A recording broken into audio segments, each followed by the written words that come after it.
요한복음 13장 1절 말씀, 3절 말씀만 저와 여러분 같이 읽겠습니다.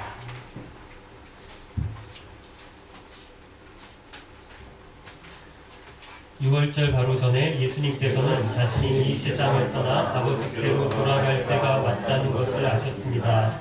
예수님께서는 세상에 있는 자기의 사람들을 사랑하시되 끝까지 사랑하셨습니다. 이전에 말씀드렸던 것처럼 요한복음은 둘로 나뉘어지는데요. 어디서 나눠진다라고 그랬었죠? 12장. 전반부가 12장까지고요. 후반부는 오늘 본문인 13장부터 시작을 합니다. 전반부와 후반부의 차이가 뭐라고 했는지 기억나십니까? 앞에 12장까지는 주로 일반 대중들을 위해서 하신 예수님의 사역을 말씀하고 있고요. 후반부 앞으로 13장부터 마지막까지는 특별한 사람들, 예수님의 제자들, 소수를 위해서 사역하시는 것을 기록했다라고 얘기를 했습니다. 그런데 여러분 분량이 어떤가요? 전반부의 이야기는 예수님의 공생의 기간을 기록한 것입니다. 예수님의 공생애, 공적인 생애, 모든 사람들을 위한 생애를 3년 동안 사셨죠. 이 3년간의 생애를 몇 장에 걸쳐서 기록했어요? 12장에 걸쳐서 기록을 했어요. 그런데 여러분 후반부의 이야기는 얼마 동안에 일어난 일인지 아십니까? 굉장히 짧죠. 특별히 13장부터 6장까지는 하루 동안에 있었던 일을 기록하고 있는 것입니다. 1장부터 12장까지 요한복음의 전반부가 굉장히 빠르게 스피드하게 진행이 되었다라고 한다면 13장부터 후반부는 어떻습니까? 갑자기 굉장히 슬로우하게 느려지는 겁니다. 우리가 읽은 이 1절은 이 후반부 요한복음의 서론에 해당한다라고 볼 수 있는데 1절 말씀을 가지고 세 가지 말씀을 드리려고 합니다. 첫 번째는 예수님이 사랑하신다라는 것입니다. 1절 말씀을 다시 한번 읽어볼까요? 6월절 바로 전에 예수님께서는 자신이 이 세상을 떠나 아버지께로 돌아갈 때가 왔다는 것을 아셨습니다. 예수님께서는 세상에 있는 자기의 사람들을 사랑하시되 끝까지 사랑하셨습니다. 1절에 보니까 시작을 6월절 바로 전에 라고 시작을 하고 있는데 여러분 예수님과 6월절은 굉장히 밀접한 관련이 있습니다. 연관이 되어 있는데 요한복음 1장에서부터 예수님이 자신을 뭐라고 말씀하시는가 하면 나는 6월절의 어린 양이다 라고 얘기를 하십니다. 6월절의 어린 양이다 라고 하는 말이 무슨 말인지 구약의 배경을 조금만 이해하고 있는 사람은 이게 무슨 말이다 라는 걸 이해를 하겠죠. 6월절에 어린 양을 잡았습니다. 그래야 이스라엘 백성들이 마지막 10번째 재앙을 당하지 않고 구원을 받을 수 있었고 이스라엘 백성들이 이집트에서 출애굽 나올 때 이 어린 양을 잡은 것을 희생의 양을 잡은 것으로 하나님께서 이스라엘 백성들을 구원해 주셨다라는 거죠. 그래서 요한복음 1장에서 예수님이 내가 6월절의 어린 양이다 라고 말씀하시는 것은 내가 구원의 양이다, 희생의 양으로 하나님 앞에 왔다 이렇게 말씀하시는 것이고요. 요한복음 2장에서도 6월절에 이런 말씀을 하시는데 너희가 이 성전을 헐라 내가 3일 만에 다시 세울 것이다 라고 이 말씀하시는데 성전, 사람들은 뭐 생각했어요? 지금 헤롯이 짓고 있는 건물로서의 성전을 생각했어요. 그래서 이거 수십 년 동안 지은 건데 뭐 헐어버리면 예수님이 3일 만에 어떻게 짓겠다는 거야? 이렇게 생각했는데 예수님 뭘 두고 말씀하신 거죠? 자신의 몸을 말씀하신 거죠. 그래서 너희가 죽여 또 내가 어떻게 한다? 3일 만에 다시 살아난다라고 하는 것을 말씀하신 것이죠. 또 요한복음 6장에 보면 6월절에 예수님께서 행하신 아주 유명한 기적이 있는데 오병이어의 기적을 행하십니다. 물고기 2마리와 보리빵 5개를 가지고 5,000명을 먹이세요. 그리고 이렇게 먹이신 다음에 뭐라고 말씀하시는가 하면 내가 생명의 떡이다, 빵이다 라는 말씀을 하세요. 그래서 너희들은 내 살을 먹고 내 피를 마셔야 한다.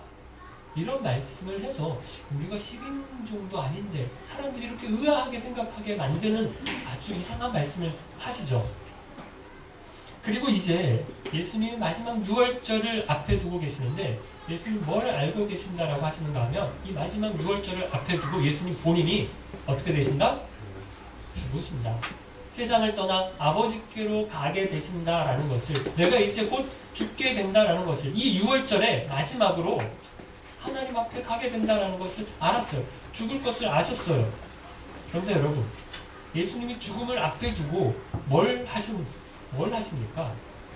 1절 끝부분을 보니까 예수님께서는 세상에 있는 자기의 사람들을 사랑하시되 끝까지 사랑하셨습니다. 이렇게 말씀하고 있는데, 여러분, 예수님이 죽음을 앞에 두고 뭘 하셨다라고요? 사랑하셨다라고. 여러분 인생의 마지막 순간입니다. 내 인생의 마지막 죽음을 앞에 두고 며칠의 말미를 얻었어요. 야, 내가 이제 얼마 남지 않았구나. 내가 이제 며칠 후면 죽겠구나. 그렇다면 여러분, 뭘 하시겠습니까? 할 일이 참 많을 거예요. 재산을 좀 정리해야겠다. 내가 죽고 난 다음에 재산 가지고 분쟁이 없도록 해야겠다. 이런 생각하시는 분도 돈 많으신 분들 계실 거고요. 여기저기 꼽쳐놓으신 분들 분주하실 겁니다. 묘자리를 좀 알아봐야겠다. 좀 연세 드신 분들은, 저희 할아버지도 그러셨어요. 묘자리를 이렇게 본인 걸 이렇게 사서 나 여기다 묻어야 된다라고 후손들에게, 자손들에게 얘기를 해주셨습니다. 아직 내가 죽기는 일러. 이래서 더 좋은 병원, 더 좋은 의사들을 찾아다니면서 어떻게 하면 조금 더 살 수 있을까? 그렇게 열심히 백방으로 찾아다니는 사람도 있을 거고요. 이왕 죽을 건데 죽기 전에 나는 먹고 싶은 거 열심히 먹어야지. 하고 싶은 거 다 해보고 죽어야지. 이렇게 생각하는 사람도 있을 거예요. 그런데 우리 주님 마지막 순간에 뭐 하셨어요? 사랑하시되 끝까지 사랑하셨다라고 얘기합니다. 여러분, 예수님의 생애는 사랑으로 보내신, 온전히 사랑으로 보내신 생애였어요. 이 땅에 오실 때부터, 베들레헴 마구간에 태어나실 때부터 사랑으로 우리 가운데 찾아오셨어요. 사랑으로 아주 낮은 자리, 낮고 천한 자리에 찾아오셨습니다. 또 공생에 갈릴리 나사렛, 공생의 전에 갈릴리 나사렛 동네에서 사실 때도 30년 동안, 그리고 공생의 기간을 3년 동안 사실 때에도 모든 순간순간 사랑으로 그렇게 사신 생애였고요. 지금 이 마지막 순간에도 이제껏 줄곧 살아오셨던 것처럼 어떻게? 사랑으로 남은 생을 사시겠다라고 말씀하시는 것입니다. 사랑하는 여러분, 어떻게 사시겠습니까? 우리는 예수님과 달라서 내 남은 생이 얼마인지 몰라요. 내가 언제 죽을지, 얼마 내 인생에 남았는지 잘 모릅니다. 하지만 얼마 남았든지 여러분의 삶을, 여러분의 생애를 어떻게 사실 것입니까? 내 한 몸 등 따시고 배부른 것으로 만족하면서 사시겠습니까? 내 자식 잘 먹고 잘 살게 해줘야지. 이게 인생의 최고의 목표이십니까? 우리 예수님 마지막 인생의 작별하는 순간까지 사람 사랑하시다가 하나님 아버지께 돌아갔다라고 하십니다. 저와 여러분도 주님 앞에 서시는 날까지 우리 예수님처럼 사람 사랑하시다가 주님 앞에 서는 저와 여러분 되시기를 바랍니다. 한평생 나만 위해서, 나만 생각하면서 사는 것이 아니라 남을 위해서 다른 사람들을 사랑하는 삶 살다가 주님 앞에 서서 주님처럼 살았습니다. 그렇게 고백하실 수 있는 저와 여러분 되시기 바랍니다. 두 번째는 사랑하시되 누구를 사랑하셨다라고 하십니까? 1절을 다시 한번 읽어보겠습니다. 1절 6월절 바로 전에 예수님께서는 자신이 이 세상을 떠나 아버지께로 돌아갈 때가 왔다는 것을 아셨습니다. 예수님께서는 세상에 있는 자기의 사람들을 사랑하시되 끝까지 사랑하셨습니다. 누구를 사랑하셨어요? 세상에 있는 자기 사람들을 사랑하셨다라고 하세요. 여러분, 하나님이 모든 사람들을 사랑하세요. 그래서 세상이 돌아가고 있고요. 세상에 있는 사람들이 잘 먹고 잘 사는 거예요. 만약에 내가 요것들 벌을 내려야겠다, 내가 미워하겠다, 심판하겠다, 여러분 이렇게 하시면 나만 나겠습니까? 무슨 전쟁이 나고 무슨 전염병이 돌아서 다 죽을 겁니다. 안 죽고 잘 살고 잘 먹고 있는 것은 하나님이 사랑하시기 때문이고요. 하나님께 돌아오기를 기다리고 계시는 중이기 때문이죠. 그런데 하나님이 사람을 사랑하시는데 차별이 있어요. 그래서 많은 사람들 중에서 특별히 누구를 더? 자기 사람들을 더 사랑하신다라고 합니다. 여러분, 이런 구분이 성경에 계속해서 나옵니다. 아담과 하와가 범죄한 이후로 하나님께서 뱀을, 사단을 심판하시면서 이런 말씀을 하세요. 여자의 후손과 뱀의 후손이, 너의 후손이, 사단의 후손이 갈라질 것이다. 나눠질 것이다. 그래서 너는 여자의 후손의 발꿈치를 상하게 할 것이지만 여자의 후손은 너의 후손의 머리를 상하게 할 거다. 이런 말씀을 하세요. 뭐라고요? 후손이, 인류가 둘로 나뉜다라고요. 어떻게? 여자의 후손과 하나님의 백성들과 사단의, 뱀의 후손들이 갈라진다라고, 나눠진다라는 것입니다. 그래서 여러분, 창세기 4장부터 보면 4장에 보니까 가인의 후손들이다라고 해서 족보가 나와요. 그리고 창세기 5장을 보면 아벨의 후손이다라고 해서 아벨의 족보가 나와요. 뭡니까? 가인의 족보는 사단에 속한, 세상에 속한 사람들의 족보고, 아벨의 족보는 하나님께 속한 자녀들의 이름을 기록하고 있는 것이죠. 그럼 6장에, 창세기 6장에 와서 노아 홍수 사건이 있는데, 이 노아 홍수가 일어나는 배경을 어떻게 6장 1절에서 설명하고 있는가 하면, 하나님의 아들들이 사람의 딸들의 아름다움을 보고 자기들이 좋아하는 대로 결혼하였다라는 것으로 이야기를 합니다. 결혼했다라는 게 구분이 없어졌다라는 거예요. 하나님의 아들들, 하나님의 자녀들이, 후손들이 여자의, 사람의 딸들, 사단의 사람들, 세상에 속한 사람들과 섞였다라는 거예요. 구분이 없어졌다라는 거예요. 그렇게 돼서 하나님께서 노아 시대의 물로 인류를 심판하신 것입니다. 그럼 아브라함 이후로는 이스라엘이라고 하는 나라를 다른 이방의 나라들과 구분을 해서 달라야 한다. 너희 나라는 달라야 된다. 이렇게 하시는데, 그럼 다르다라는 거, 어려운 말로 제가 뭐라고 말씀드렸죠? 거룩이라고 말씀드렸죠. 그래서 내가 거룩하니까 너희도 거룩해라 라고 이렇게 성경에서 계속해서 율법에서 말씀하시는데, 여러분 어떻게 거룩해집니까? 이스라엘 백성들 어떻게 달라질 수 있어요? 어떻게 거룩해질 수 있습니까? 어떻게 이방의 나라 사람들과 차별이 생깁니까? 뭐가 있기 때문에? 율법의 말씀이, 언약의 말씀이 있기 때문에 말씀 지키고 말씀 가지고 있으면 다르다는 거예요. 그런데 이스라엘 백성들이, 하나님의 백성들이 말씀에서 자꾸 멀어집니다. 떠나버려요. 이게 그러니까 구분이 안 되는 거예요. 이스라엘 백성들이 말씀에서 떠나버리니까 이방의 나라들 사람, 세상의 나라들 사람들과 구분이 안 되잖아요. 그래서 하나님께서 이스라엘 백성들을 심판하시는 겁니다. 그래서 북쪽 이스라엘 나라가 어느 나라한테 멸망해요? 이것도 자신이 없으십니다. 북쪽 이스라엘 나라가 어느 나라한테 멸망하죠? 아시리아한테 멸망하죠. 아시리아한테 멸망하고, 남쪽 유다 어느 나라한테 멸망합니까? 그죠? 바벨론한테 멸망당하죠.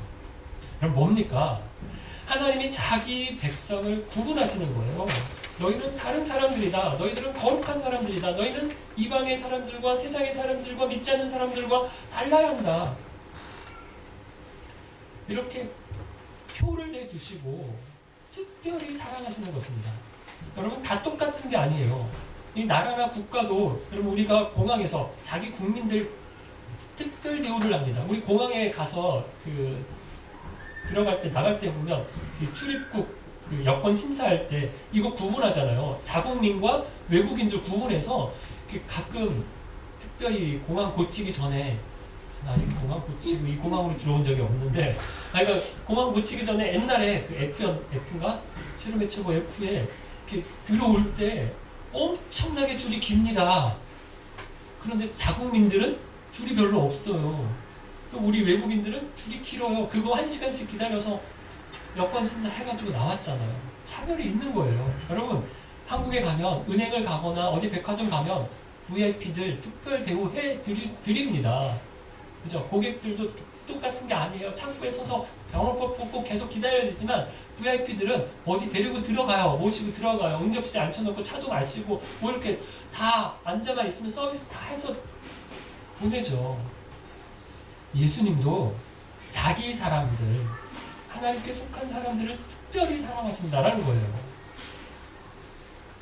사랑하는 여러분, 저와 여러분이 이런 특별한 은혜를 받았어요. 세상 사람들과 우리들이 똑같이 받는 은혜, 이거를 신학적인 용어로 일반 은총, 일반 은혜라고 얘기를 합니다. 그냥 이 땅에서 사는 것만으로 보면 여기 예수님이 자기 백성이라고 말하는 사람들이 자기 백성 아닌 사람들에 비해서 더 특별한 것 별로 없어 보여요.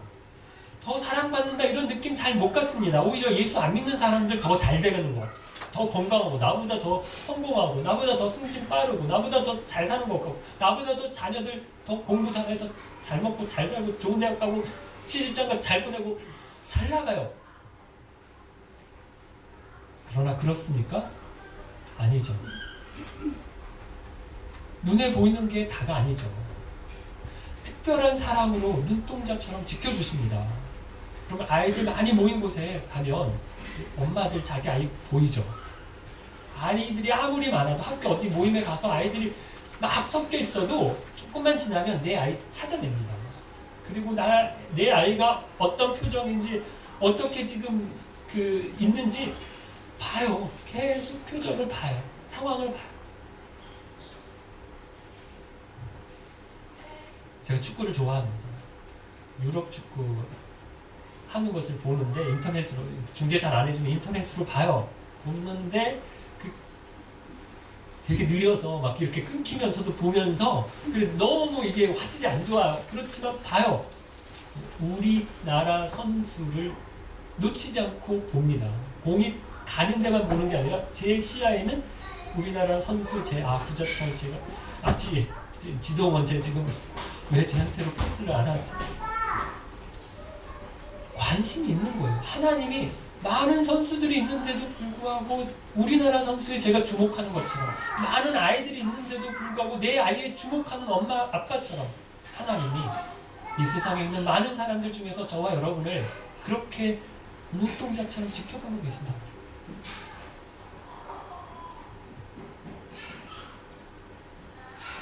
예수님이 저와 여러분을 자기 사람으로 삼아주셨어요.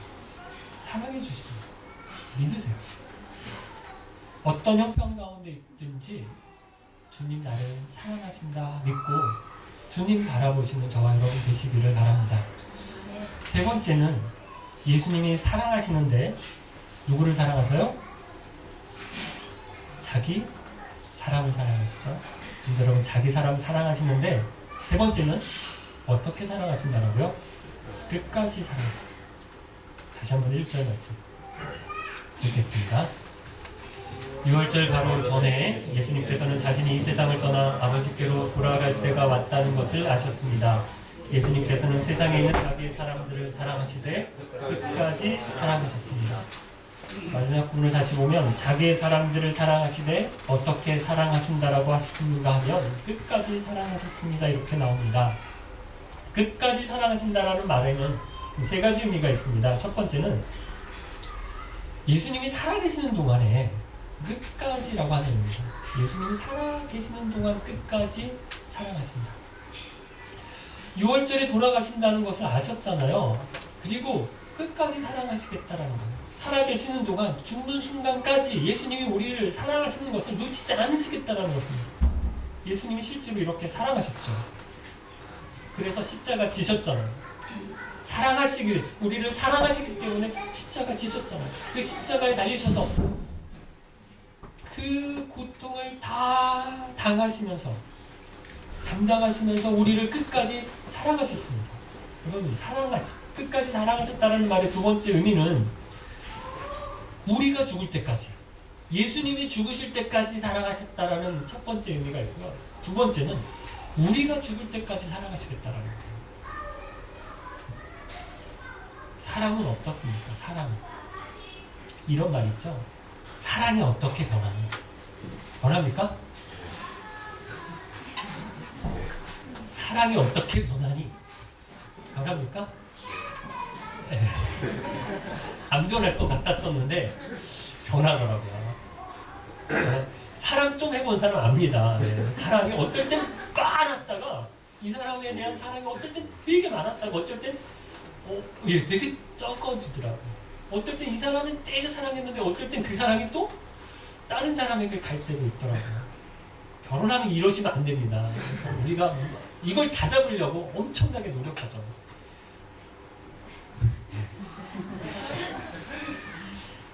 근데 사랑은 변합니다. 그래서 결혼의 언약 가운데서 이 사랑을 지키려고 노력을 하죠. 우리의 감정은 변하지 바뀌지.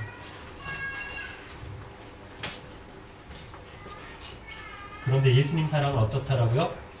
죽을 때까지 변하지 않고 우리를 사랑하신다라는 것입니다. 세 번째, 끝까지 사랑하신다라는 건 죽는 순간까지만 사랑하시는 게 아니라 죽은 다음에도 영원히 사랑하신다는 거. 이 세상에서만 사랑하신다는 것이 아니라 영원히 사랑하신다는 것입니다. 여러분, 우리가 육신으로 이 세상 살 때만 사랑하시는 것 아닙니다. 우리의 영혼을, 우리의 영혼까지 사랑하신다는 것입니다. 한번 자기 백성으로 찍으시면 언제까지 사랑하세요? 살아있는 동안만이 아니라, 사랑하는 것이 아니라 영원까지 저와 여러분을 사랑하셔서 지키시고 보호하시고 품어주시겠다는 것입니다. 이것이 예수님 말씀하시는 끝까지 사랑하신다는 말의 의미라는 것입니다. 여러분, 끝까지 사랑할 수 있는 것, 어떻게 이게 가능한지 아십니까? 뭘 바라고 사랑한 게 아니라서 그렇습니다.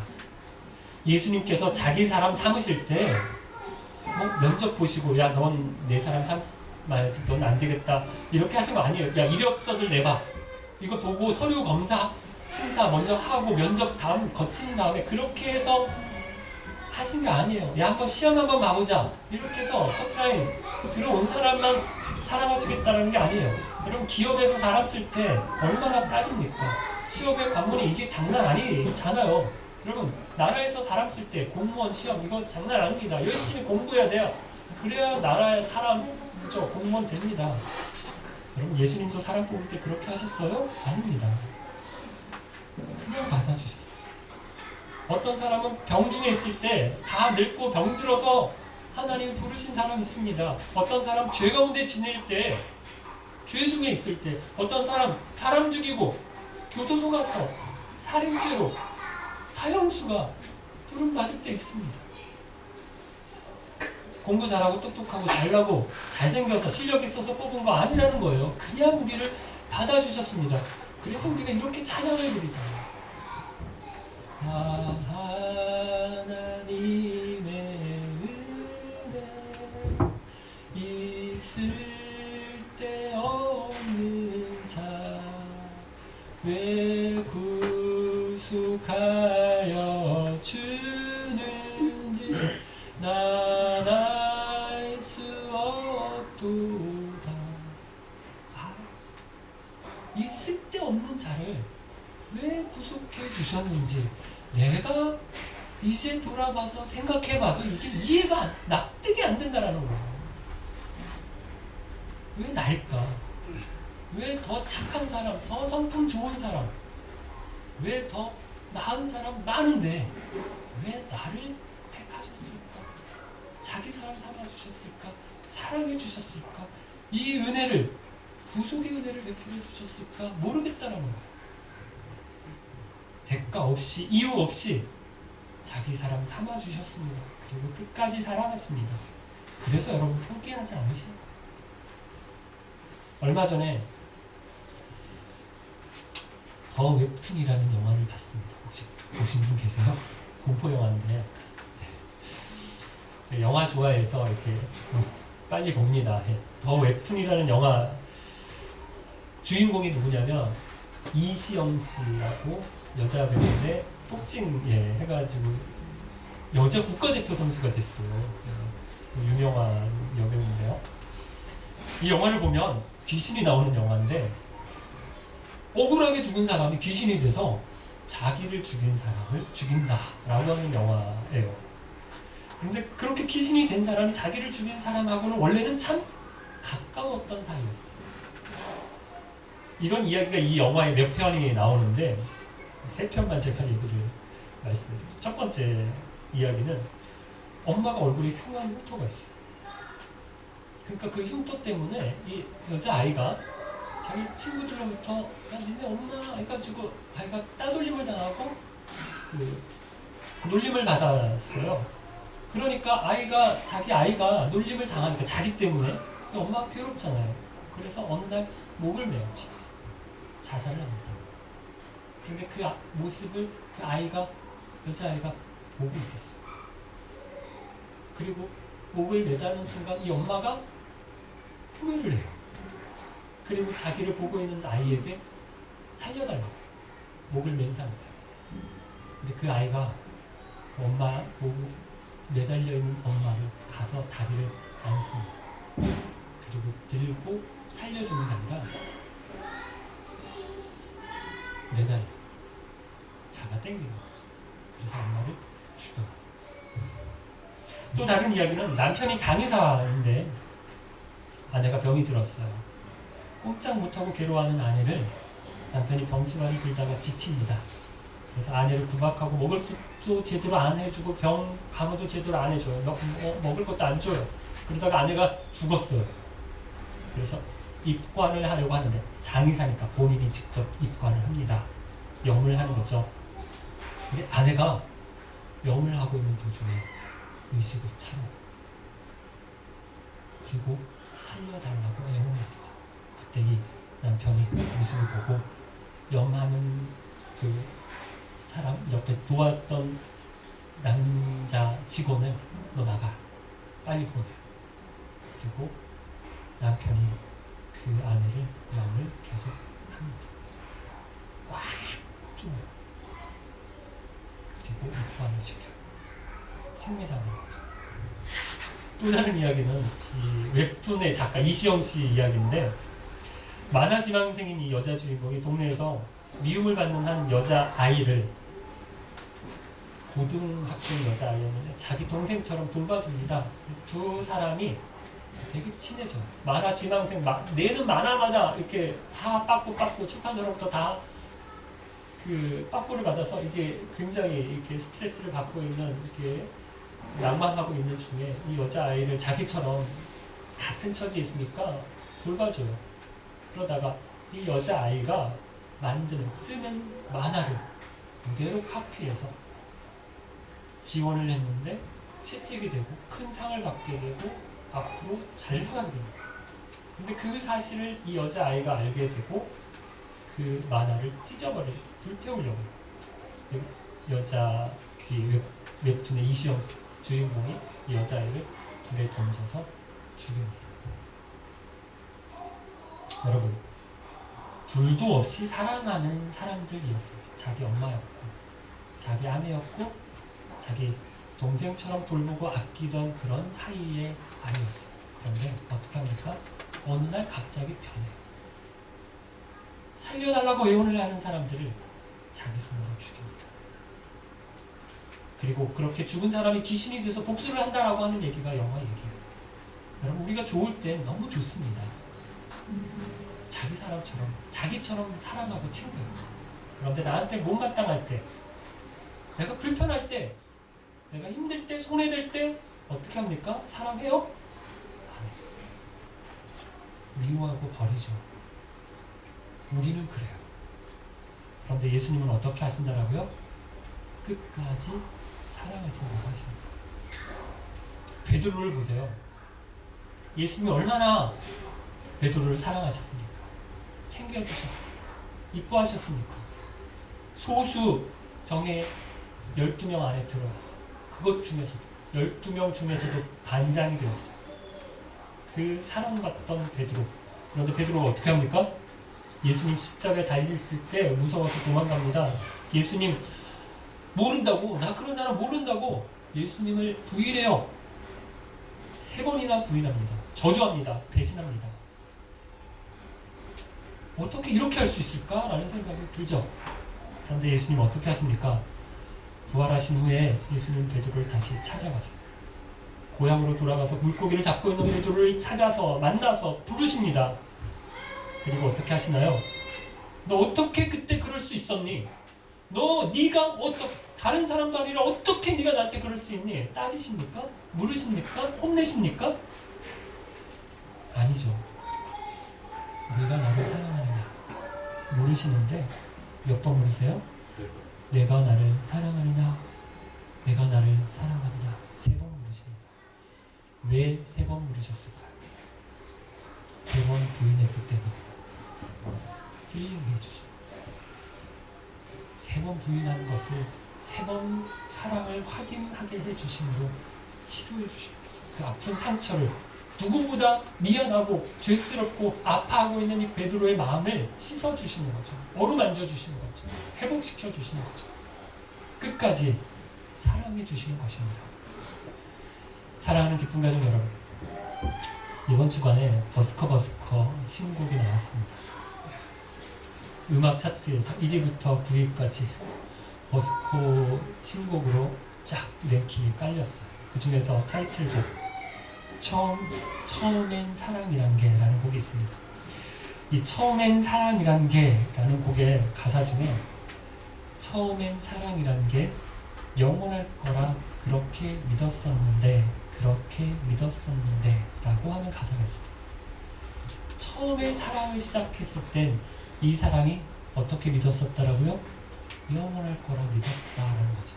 그런데 어떻게 됐다는 겁니까? 영원하지 않더라라는 거죠. 끝났다라는 거예요.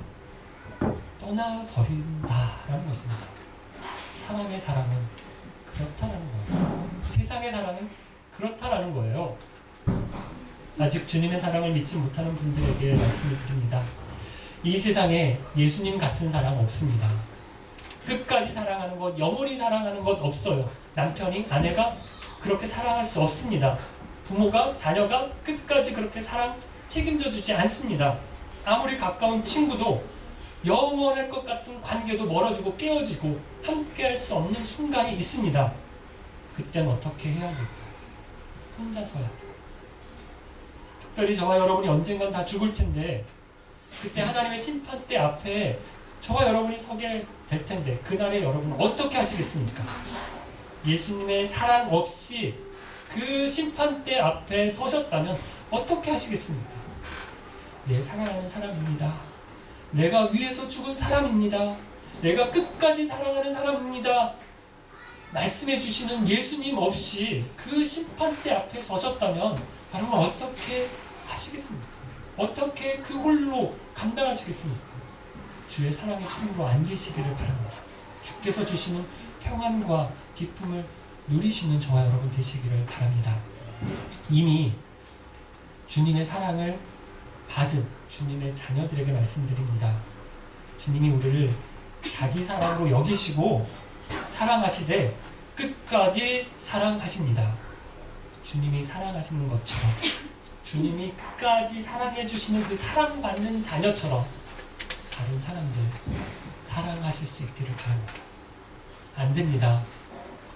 어떻게 우리가 끝까지 사랑할 수 있겠습니까? 그러나 끝까지 사랑하기 위해서 노력은 해야 합니다. 못할 거예요. 그러나 우리가 그렇게 하기 위해서 애쓰고 노력해야 합니다. 여러분, 이것이 우리 주님의 사랑받은 우리의 사랑이 세상에 믿지 않는 사람들의 사랑과 다른 점입니다.